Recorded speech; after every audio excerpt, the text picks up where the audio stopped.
So today I'm going to show you how I made this bubble romper. This is the Penelope pattern by, I think it's Max and Mina? I'm pretty sure it's Max and Mina. If not, you could just Google Penelope romper and I'm sure it'll pop up.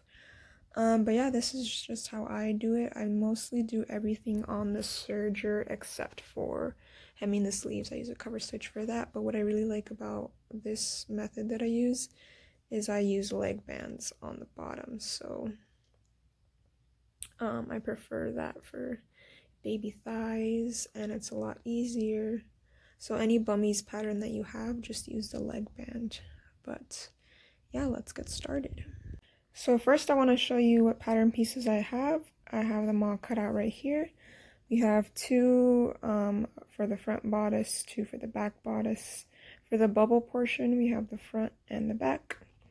And then I'm going to be using leg bands, so I cut two leg bands out, and I have my two short sleeves. So I'm going to head over to the sewing machine, and the first thing we're going to do is gather our bubble pieces. I'm going to do everything on the serger. So first things first, I'm going to show you how I set it up to gather my fabric. So I'm using the Brother 1034D. For the settings, the only things I change are my needles. So we're going to go from 4 to 6. So whatever your normal settings are, just add 2. So I was at 4, I'm going to add 6, and the loopers can stay the same. So I'm just changing the needles. And then here are my side settings, and the only one I'm changing is the differential feed. I'm going to go all the way up to 2 on that one. Okay, so I have my 2 bubble pieces. What we're going to do is do the serger stitch just along the edge, so the top edge of both. So we'll do that now. I also want to point out that I don't have my knife turned on, so we're going to keep that off. And just to start, you should have a nice tail in the beginning. So now I'm going to gather it up.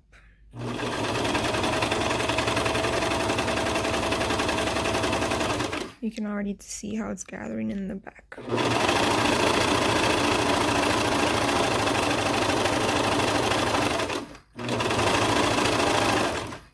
And then we're going to get another tail at the end here.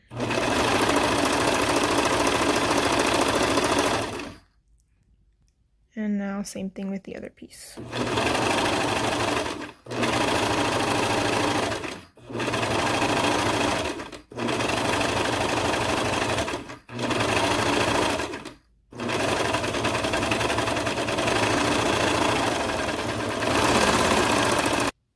So I just set the bubble pieces aside, and now we're going to work on the bodice. Here I have the front bodices and the back bodices. And all we're going to do is put them right sides together. So one front and one back, the other front and the other back. So this is what it'll look like, and we're going to sew at the shoulders. So all 4 shoulders we're going to serge together. Don't forget to go back to your original settings, whatever that is for your machine. We're going to put this around the second tick. Okay, we're ready to go.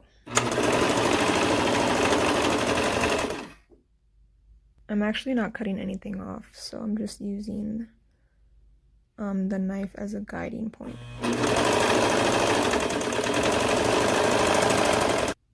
So this is what it should look like, and now we're going to put both of them right sides together.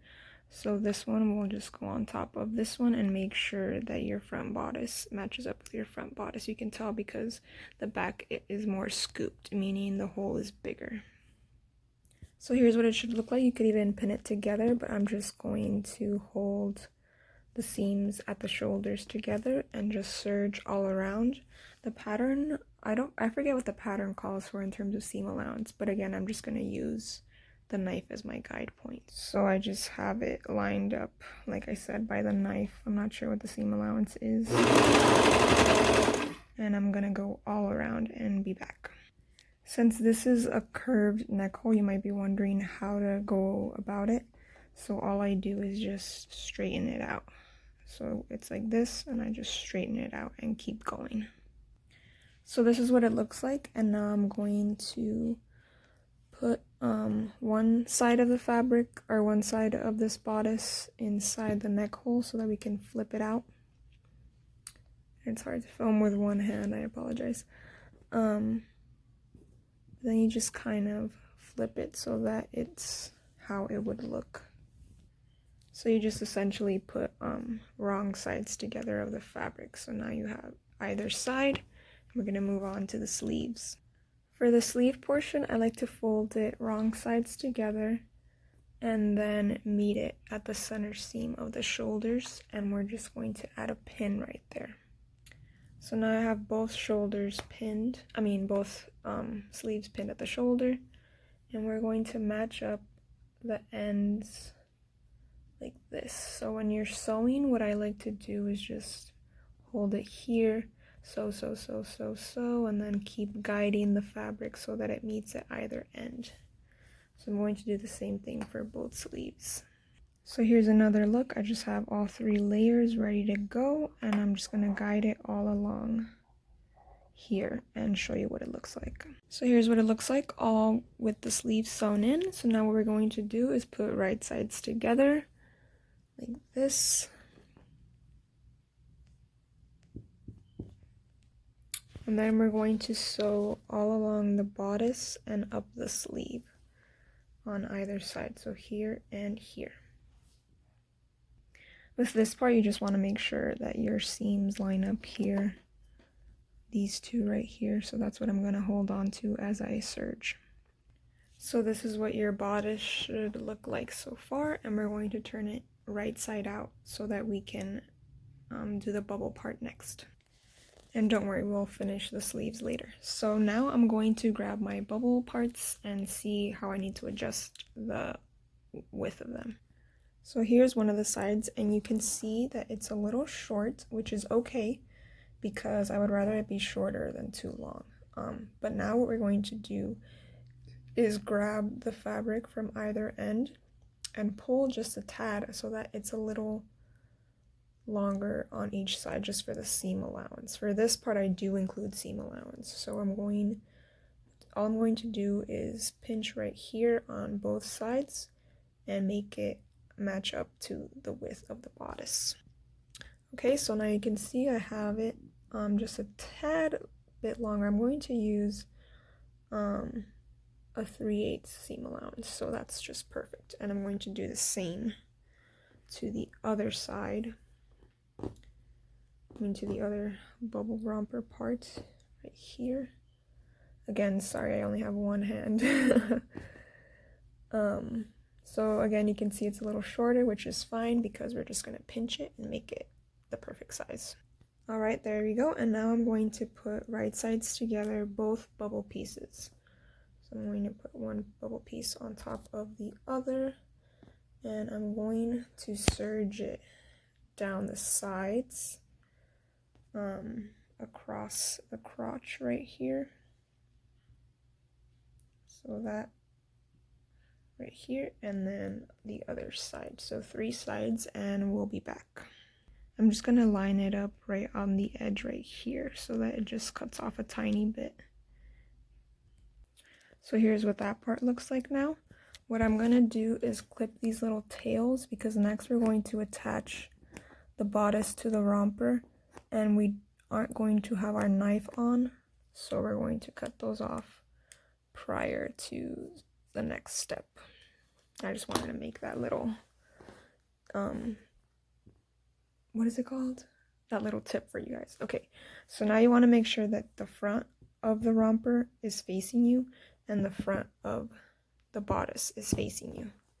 We're going to flip it like this, and we're going to stick it in here. We're going to place the bodice into the romper, and again, make sure the front is touching the front.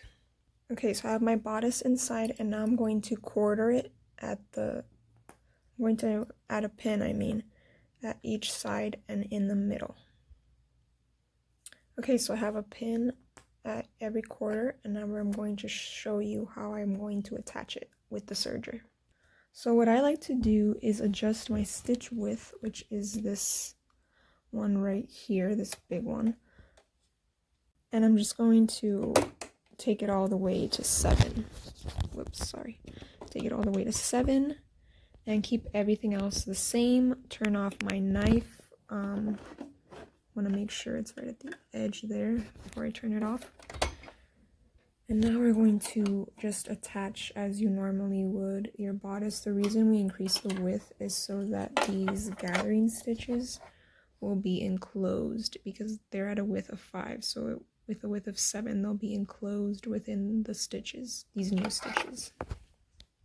And my biggest tip with this part is to make sure that everything lines up and that you're pushing it right at the edge of this needle right here, just so that when these needles pop through, they'll enclose and stitch right over here instead of having it, you know, be stitching over here. So you just want to make sure you're pushing it to the right a little bit, but not too much. I'm going to show you what I mean. See how it's meeting right at the knife right there? I don't know if you can tell.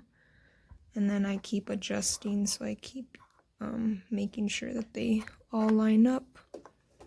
And then, like I said, move it a little to the right and keep going.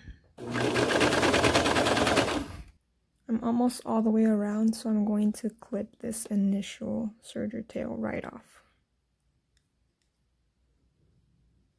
Just right there, and then keep going, probably just an inch past that initial starting point.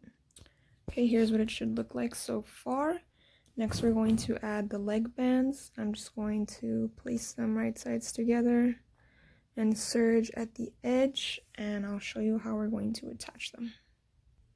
Okay, here are the bands, and for this part we're going to use our trusty clips. Sorry if I called them pins earlier. And we're going to flip these so that they are kind of like a neckband, if you've done that before, but you just put the wrong sides together and make it a little loop. So it should look like this, and we're going to pin it right at the crotch seam like this. Sorry, that's out of focus. Like this. That's one clip. You can tell that it's really small, so we're going to stretch it and pin to the other side as evenly as possible. So it'll look like this. And yes, you should be stretching a lot. Like, it should feel like you're overdoing it, but don't worry, it'll work out in the end. So I'm going to do the same to this other side. So now I'm going to attach the leg bands, and the only tips I have are to make sure that you're stretching evenly between the pins. I am going to be cutting off a little bit, so again I'm going to line it up to this edge. But yeah, just make sure you're stretching evenly and you should be able to get it.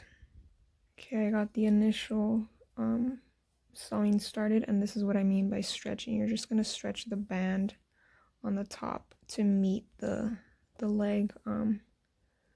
Obviously lining it up a lot better than this. I'm having issues with just one hand. But just like that, okay? And then just keep serging. Another tip when you're reaching the end, it's gonna kind of go out. You can see that to the right, it's going out at an angle. But we're gonna meet up at this starting point right here. So just keep going as normal. Okay, and once you meet that starting point and everything else is cut off, I like to turn off my knife and keep serging, I don't know, like an inch, half an inch. And then I lift my foot, place it towards the back, put my foot down, serge off. And then you can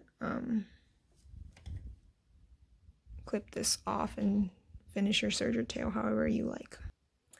I'm over here at my cover stitch now, so I'm going to finish off hemming the sleeves and then show you guys the finished product. Here is the bubble romper all finished. I hope this really helps you guys, and if you have any more questions or any other patterns that you need help with, some other style requests, please let me know.